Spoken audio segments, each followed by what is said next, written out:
Welcome to the Get in the Fight podcast. My name is Nate Whitson, and I'm the founder of Get in the Fight Ministries and our exclusive online fight club for Christian men. Everything we do here is dedicated to helping Christian men become the men that God meant for them to be. So if you're looking for helpful content and conversations that can help you to grow and become the man that God made you to be, then you're in the right place. But before we get started, please do me a huge favor and be sure to subscribe, click the like button, and then leave us a 5-star review. Doing that helps us to reach more men who are looking for content just like this. Also, if you'd like to learn more about our mission and how to get involved or how to join the Fight Club, then head on over to getinthefight.club. That's getinthefight.club and learn more today.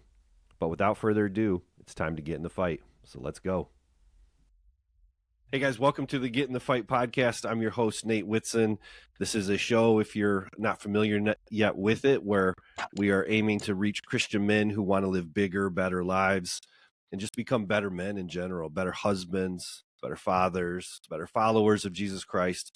And we do that through content like this, Christ-centered content that is geared towards helping you in those 4 priorities. We have 4 principles as well that we really kind of like hone in on, like being men of honor, men of discipline, men of strength, and men of joy. And those 4 disciplines and those 4 priorities really kind of guide everything we do. And so we bring content like this, like you're going to hear today, to help Christian men like you to get in the fight, to be better men. So thanks for listening to that. And just, you kind of heard the intro today, but there's some great free content that we want to make you aware of that we think can help you at no cost to get in the fight. Number one, just go to getinthefight.club. You can find everything there. But our newsletter comes out every Thursday. That's really geared again to helping Christian men do those things, focus on those disciplines, focus on those priorities.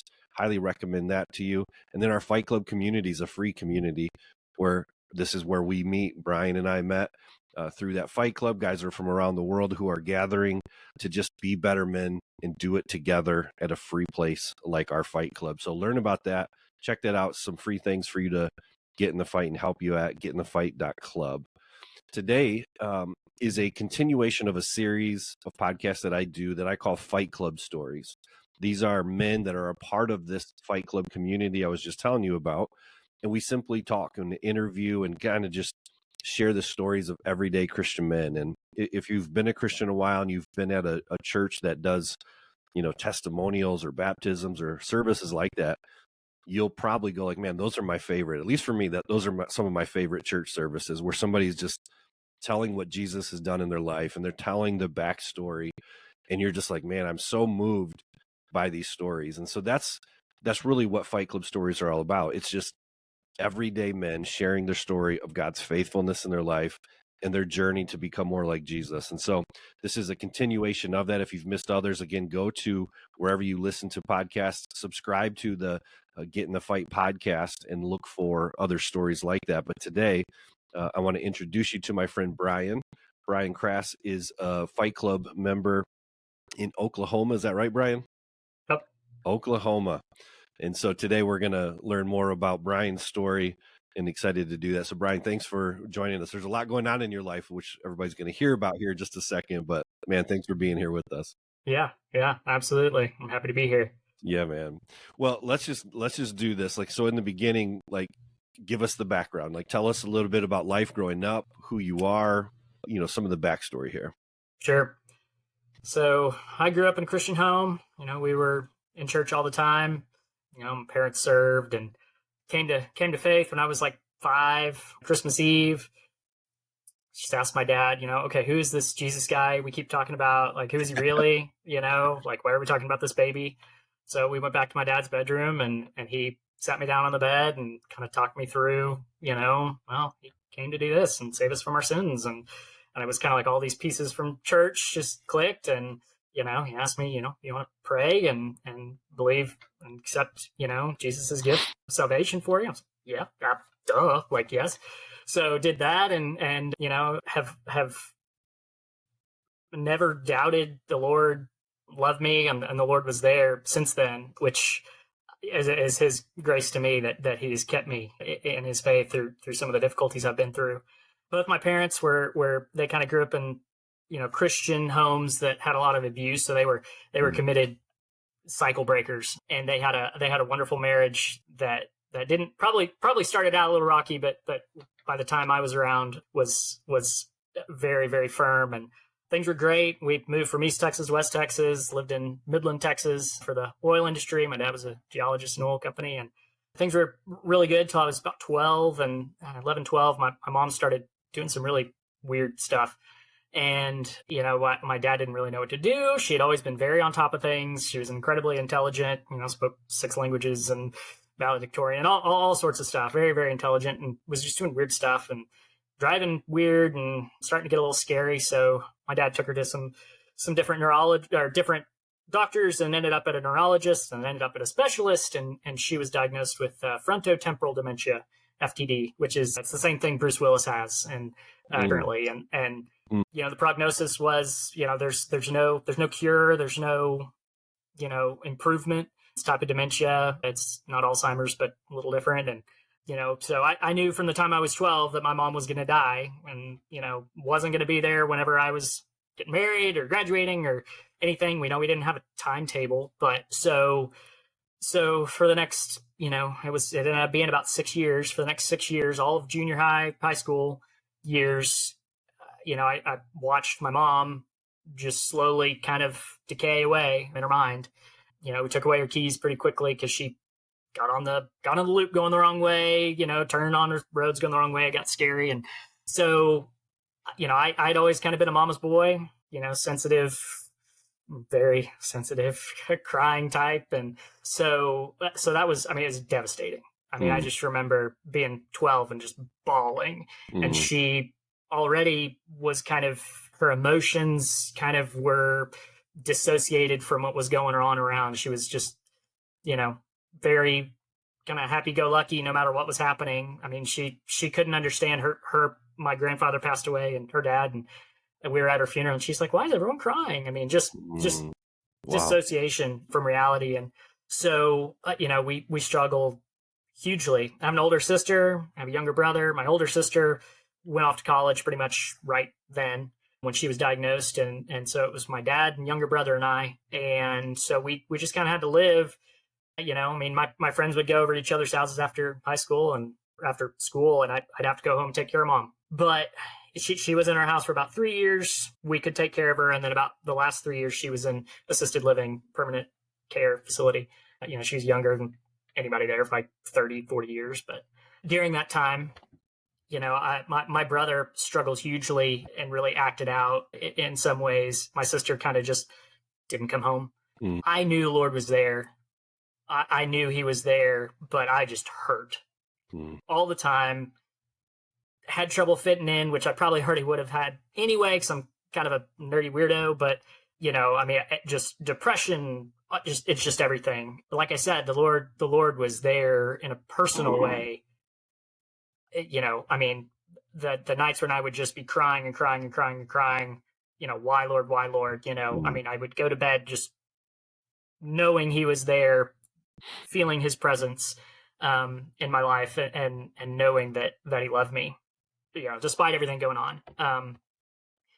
During that time, it was hard. It was just really, really hard. It was hard to develop as a man. It was hard to grow into, an adult. I just had this just constant weight on me. My dad and brother and I were all in the same house, and we were all suffering in similar ways for the same reason, but we were isolated. And my dad was just so disabled by the emotions of having to raise 2 boys by himself, losing his wife, but a constant loss. It wasn't like I lost and now I can move on. It was, I am losing every day. I'm reminded all the time. And so he was just very emotionally just absent.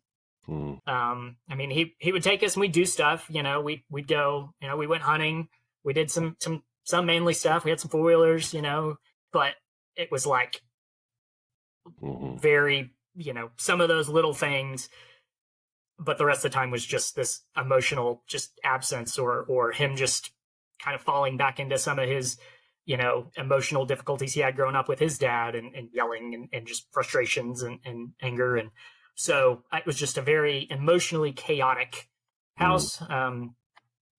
And we would just kind of isolate and go our separate ways, which was hard. I mean, it was very difficult. I didn't have mom, didn't have a dad in a lot of ways, a lot of really meaningful ways to a young man.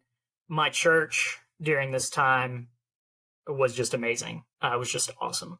They really came around us. You know, it was not a big church. It was, you know, less than 500 people.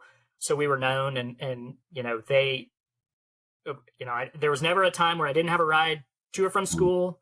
There was never a time that, you know, we didn't go hungry. You know, we had 2 meals a week for years brought to our house by our church. Rides, you know, for my mom. People would take care of my mom during the day until we could get home while she was still home. You know, my brother, eventually my pastor's family homeschooled him with their kids for a year. You know, they were the hands and feet of Christ. They were taking care of us. You know, I mean, scripture says, you know, they'll know you're my disciples by the love you have for one another. And I mean, wow, you could tell. So, and it wasn't a short thing. It was a prolonged, long 6 long years. thing. Huh? Yeah. So, you know, lots of that difficulty, just kind of being stuck in this. She passed away when I was 18 after my first semester or first year of community college, which I did terrible in. You know, I'm a smart guy, lazy.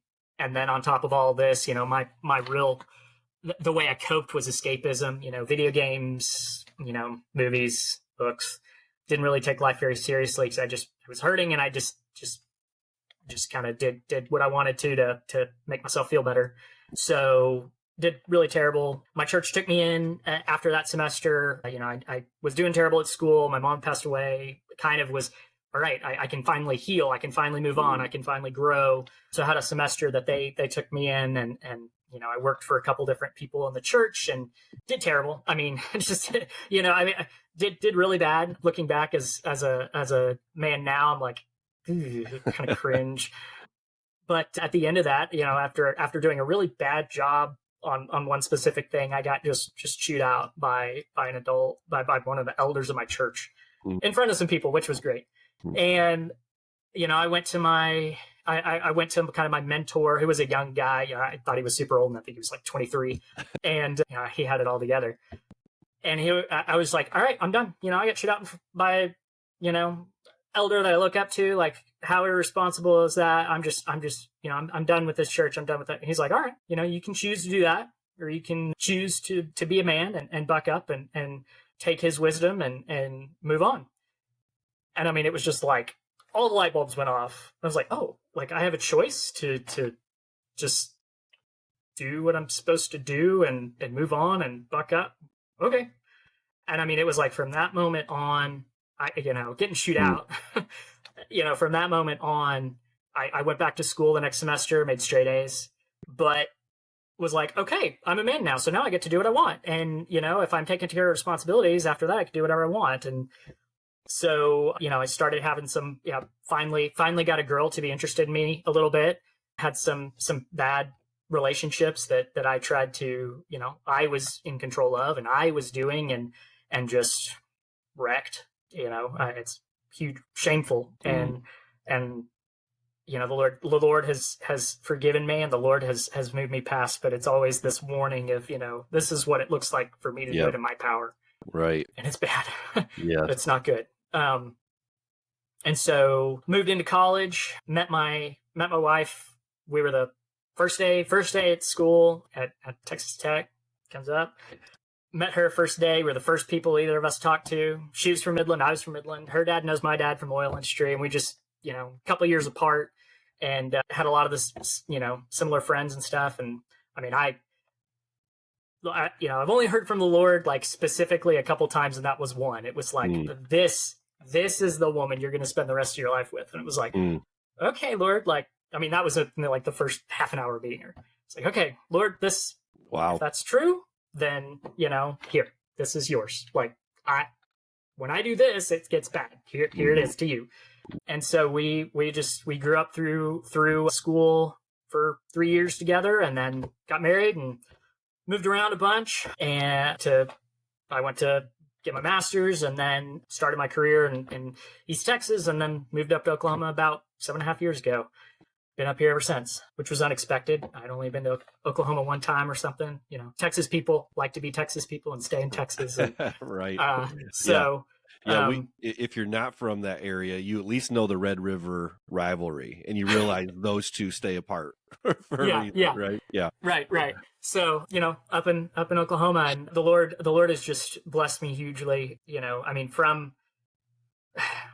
From the moment that I at 5 years old just believed in him and trusted him, he's been faithful to me through all those difficulties and through those emotions and through the growing that needed to happen. And I'm still not there. I still have daddy problems.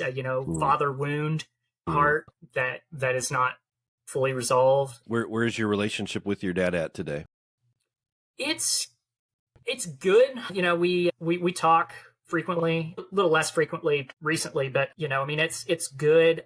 As an adult, when you become an adult, you recognize your parents as flawed human beings, and I have seen some of his flaws and had to grow through that. This father wound, he's an imperfect and wounded person himself, and he can't just come in and there's no rainbow and sunshines if we just have this perfect relationship. And we've had conversations in regards to that. He admits, he's like, hey, I did the best I could with what I was given. Yeah. I'm sure you did. And it wasn't enough. And you know that, and I know that. But the Lord's been faithful.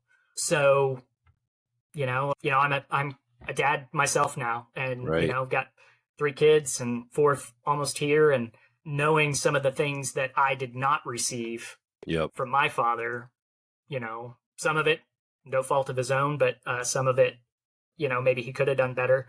Knowing the things I didn't receive and the wounds that it's left me has given me, some insight and some, just put the weight of being a dad on me, that I need to challenge my son, and then encourage him that he has what it takes, give him that confidence, give him that thing, because and we can get into that, just some of the specific ways I struggle as a man. Hey guys, I wanted to take a quick break from the show to share with you 3 things that I think could help you to become more of the man that God meant for you to be: a better husband, a better father, and a better follower of Jesus Christ.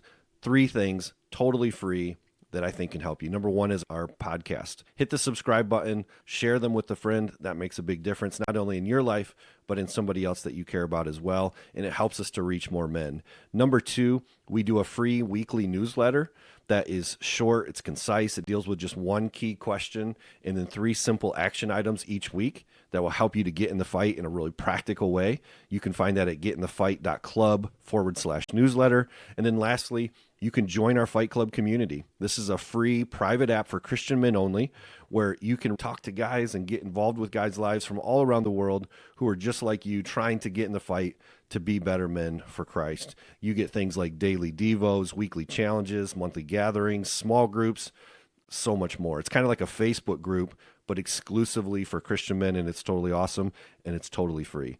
getinthefight.club/join and check it out. Get more today. So subscribe to the YouTube channel, get our newsletter, get involved in our Fight Club. Totally free things to help you to get in the fight and win today. All right, that's it for now. Thanks for listening. Back to the show. Yeah. Let's do that, because I think that number 1, I feel like I need to say this, just to hear this story is unreal. And man, my heart goes out to you. It goes out to your dad, your brother, and your sister. Like the hand that some people are dealt, is just so heavy. And to hear, though, the underlying theme of what you're saying is just like God has been faithful. Isn't that amazing? Because in the middle of, I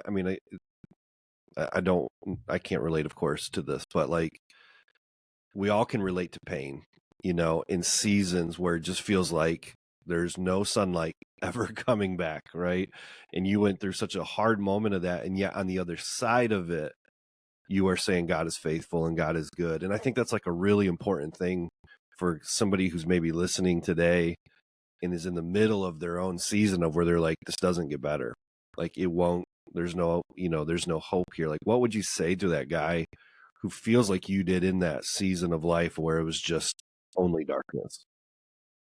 One thing my dad did do that is just the leading of the Lord in his life for his kids, me specifically, is that he he brought up James 1:2-4. Take joy, my brothers, when facing various trials, knowing that the testing of your faith produces patience. Let patience have its perfect work, that you may be perfect and complete, lacking in nothing. I mean, like, take joy in the trials, like, and he wasn't like, so be happy, that he was there too. He knew that that's not what it meant, but take joy, and it's take joy knowing that this trial, this prolonged period of pain and difficulty was going to lead to maturity. It was going to lead to wisdom. It was going to grow me up in some significant ways, if I allowed the Lord to work through it. We have to be cooperative in that. And knowing that the Lord was putting this in my path, that somewhere down the road, I'd be able to have a conversation like this that would go out to other men to encourage them. I mean, I knew those things back when I was a kid, that this was going to be redeemed somewhere down the road. Yep. And I mean, yeah, I can keep talking about it and get myself real choked up about it, that the Lord was preparing me for whatever he had for me, whatever he has for me, even if that's just being a better father, even if that's, whatever it is, but knowing that, I did take joy. I wasn't happy. I didn't feel better, but I took joy knowing that God was going to redeem it and that he'd use it. All things work together for good. Those kind of verses, like, it's easy to just kind of like, all things work together for good. This guy cut me off. Oh, I'm learning patience. It's like, but 6 years of constant pain and suffering, emotionally. Like, he's working that for good for me, for other people. He's given me a testimony that is impactful, and I'm only echoing it from other people who have told me that.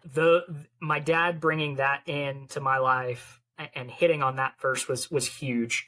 The Bible I grew up with at that point, like, that page is like smeared and greasy and ripped and taped and highlighted all over, because it was like I lived there. I just stayed there because, gosh, Lord, I need your joy, because I'm just really upset and really hurting, and and it's a forward looking thing. I mean, we have hope. We have a forward looking faith, and we need to take courage and encouragement from that forward looking. And I mean, it may not even be now.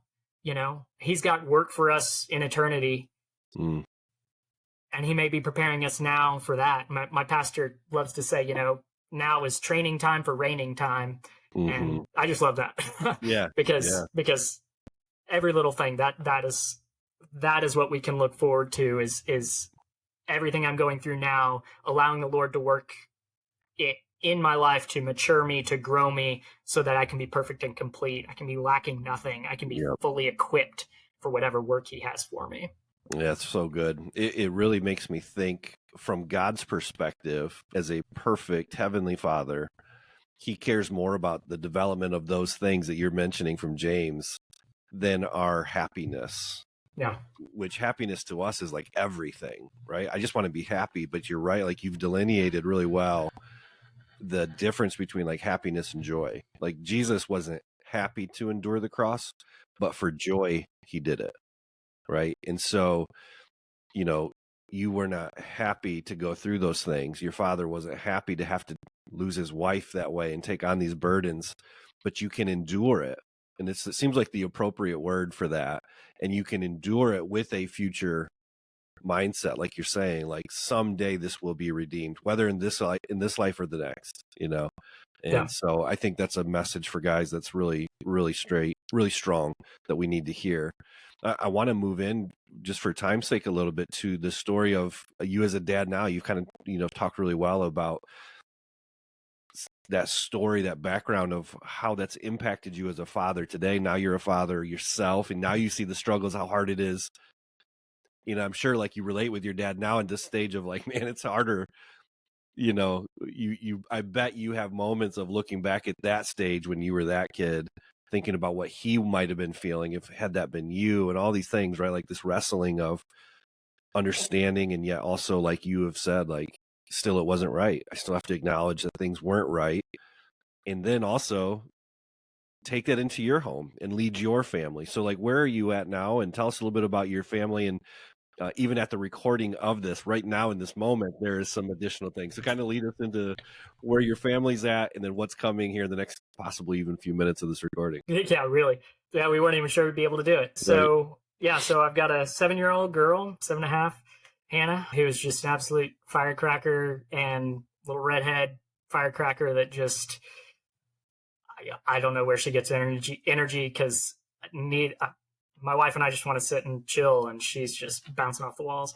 And I got a 4.5-year-old boy, Daniel, who is, according to my father, just like me. He's a little blonde-headed, noisy boy who's got a billion questions and a billion stories, and he's great. And then this last year we adopted. We have a 1-year-old girl, Luna, who we adopted. Which is a whole nother crazy story of the Lord just, working in my wife and I's lives independently. We both arrived after we had Daniel, both arrived at adoption as a way to grow our family independently within about a week of each other. She was like, I really think we should adopt. I was like, me too. Cool, let's do it. And so the Lord led us through that, and crazy story of just the Lord's perfect timing. Bought a bigger car so our family, in case our family grew, the day before we got the call about Luna, and Yep. showed up to the hospital, and got a call on Saturday, showed up on Sunday. She was home by Tuesday. She had been born the previous Wednesday, and she's just it's been a challenge. Adoption is hard. Adoption only comes out of brokenness. It's not, there's joy, but it's, nobody should need to be adopted. But the fact that we live in a broken world means people do. But she's great. She's growing. She needs to walk because she's stinking heavy, but yeah. And then we are anxiously awaiting the birth of her half brother, same birth mom, and he ought to be born anytime now. And we'll be adopting him. She wanted the siblings to be together, and so yeah. So our family's growing, and it's such a blessing, such a responsibility. But yeah, it's been a lot of fun. It's been crazy. But we've had a lot of peace through all of it because the Lord has just been walking every step. He's been leading us. There's no other explanation for it. His timing is perfect, and Yeah. It's exciting to know the Lord is working in our lives, and it's exciting to know the Lord is working in my wife's life. But it's also a little scary. It's like, what is he doing? Like he's interested in me. I got the spotlight on me or something. So yeah, that's incredible. Yeah, even for those that are listening, we were kind of just confirming today's podcast episode and all that. And Brian's like, yeah, I'll be there. In fact, you said something really ridiculous that your wife should never learn. Come on. Brian said, I'll be there. And even if the baby's born, I'll just do it from my phone. And I'm like, no, you can't. Your wife would kill me. We've never met, but she would absolutely hate me for making you do a podcast the day of. So anyways, yeah. So baby boy will be here soon. It's so funny. But tell us, I guess, really quickly here, what are some of the things that you have taken from your childhood and your story and your pain and the good moments and all the rest? Like, what are the things that you're focused on, I guess, as a dad? And, again, like we talk about this a lot. One of the 4 priorities of Get in the Fight is to be better husbands, better fathers, better followers, and better men. So as a dad, like, how are you trying to learn from what you've been through and be the best dad that you can be?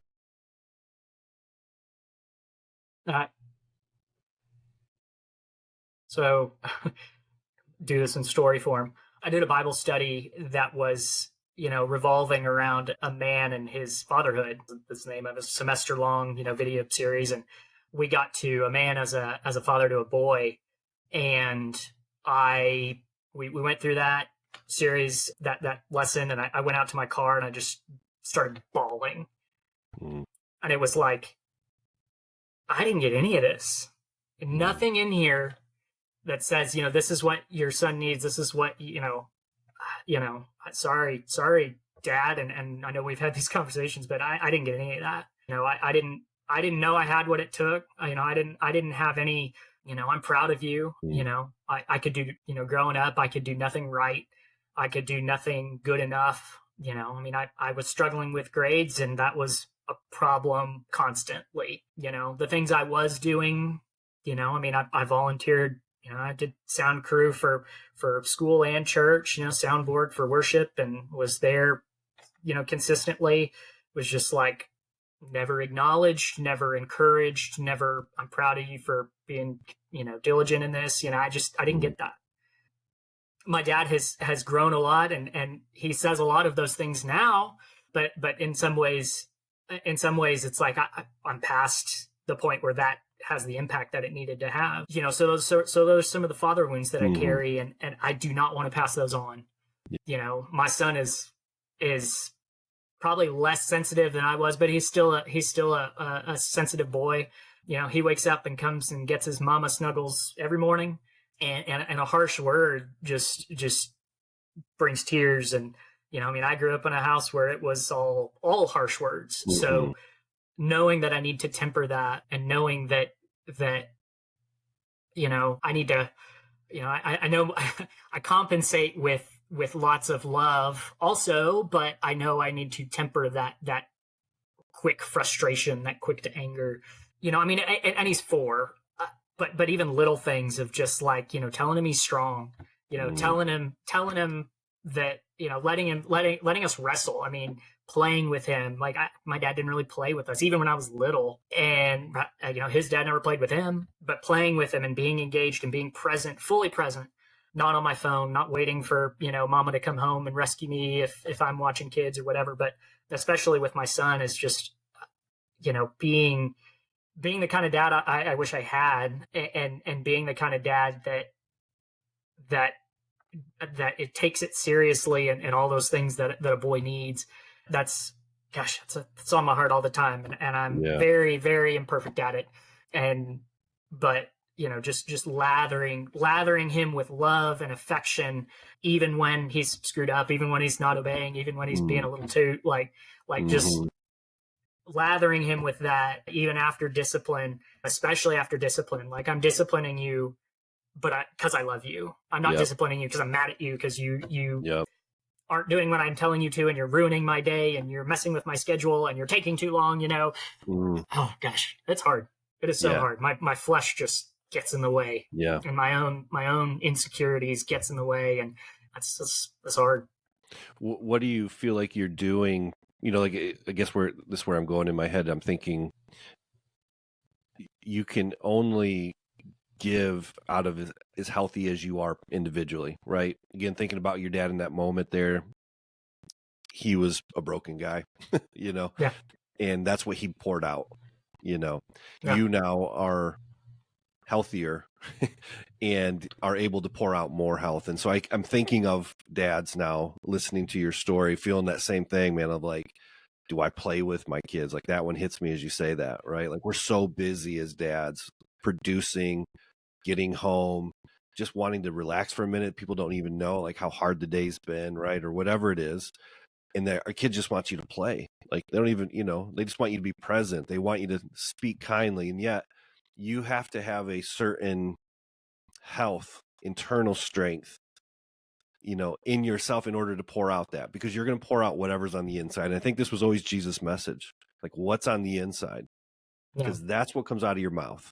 That's what comes out of your energy, your time, right? All these things. So what are some of the things that you are doing or that you are working at? Like you said, imperfectly, as we all are, right? Everyday men here.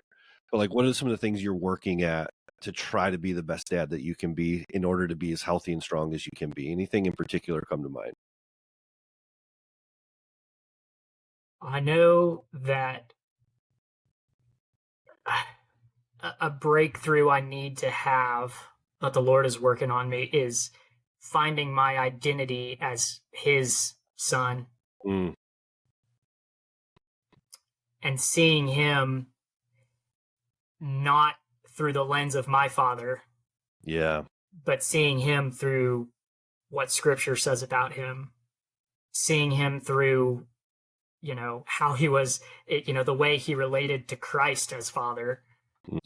I know, and like I said, the Lord is, this is something that I'm actively realizing, actively understanding as I dive more into scripture, that the Lord wants me to find healing from the father wound Yep. in him as the perfect father.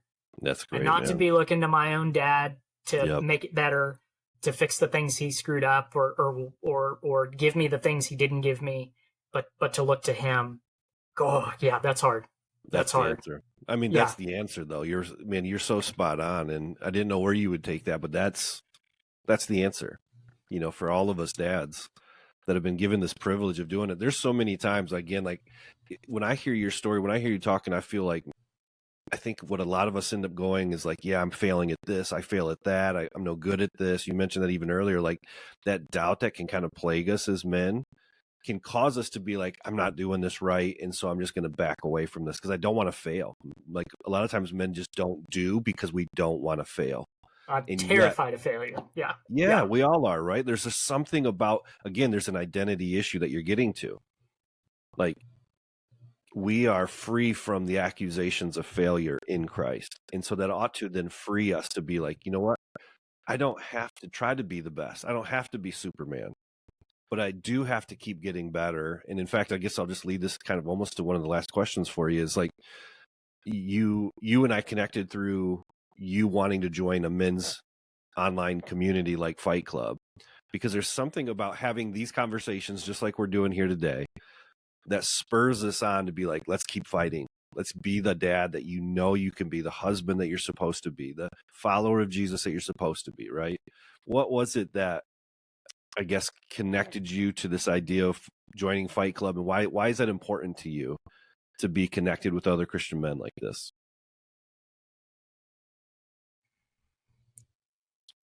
I think I told you this the other day. I feel like I've been trying to do this alone for a real long time. And a lot of the people that I'm surrounded with, even in church, just in a lot of ways just aren't interested. It can be really, church can be a lonely place when you are looking to get in the fight, when you're looking to grow, when you're looking to be better, and you're surrounded by just people who are there to warm the pews. I mean, it's hard, it's difficult, and it can be hard to connect with the people who are actually moving. And I know you look around in your church and you're like, okay, some of these guys are feeling the same thing I am, but I don't know which ones it is. I don't know which ones to put my energy in, and I've gotten burned several times, and that's been hard. But it's so critical to not feel alone, because that's where the enemy wants you. If you're alone, you're easy to take out, or just disable, or just surround with junk that doesn't matter. But if you've got a group, if you've got brothers that are pushing you forward, that are pulling you forward, that you can pull forward. I mean, I'm hugely interested in being outwardly focused in my life, because I've been the benefit of people who are outwardly focused. Yeah. I've benefited hugely from that, having those people, and then being that person, even imperfectly, even, not, even if you don't feel like you've got much to give, like, what you have to give is yourself. What you have to give is just being shoulder to shoulder with somebody and encouraging them and being like, yeah, I feel like a failure too. Like, let's feel like failures together and look to our Father, right, who's telling us it doesn't matter because he loves us. Nice. And that we can move forward in that, shoulder to shoulder together. I mean, that's huge. And I want more of that. When I get a little taste of it, it's like, yes, this is, I'm going to come away from this conversation, I'm going to be just bouncing the rest of the day, because this is the kind of thing that the Lord wants us to have, if we live closer together, it might be a weekday morning where we both commit to getting up and go getting coffee and just having these kind of conversations and encouraging one another. Yep. And I mean, my encouragement to men would be do that. Yep. Find a guy, I started doing that with a guy just about a month ago. Didn't know him hardly. My wife kind of knew his wife and was like, he asked me like, hey, you want to hang out sometime? And I was like, yeah, like let's commit every Tuesday morning at 6:30 to show up at the coffee shop. Yeah. And, I mean, it's been hugely encouraging, and we're very different people. He's very quiet, but the Lord is teaching and encouraging and growing both of us through those interactions. We need to do that. We need to be those people. I didn't get that. I get it. Yeah. Why didn't somebody do that for me? Well, I'm not going to do it. Like, be that person. That's it. Because every man needs that person. Yeah. Dude, so it's so good. Our conversations today, man, are like, I can't wait to get this out, because there's so many pieces of the things that you've shared today that are just so spot on.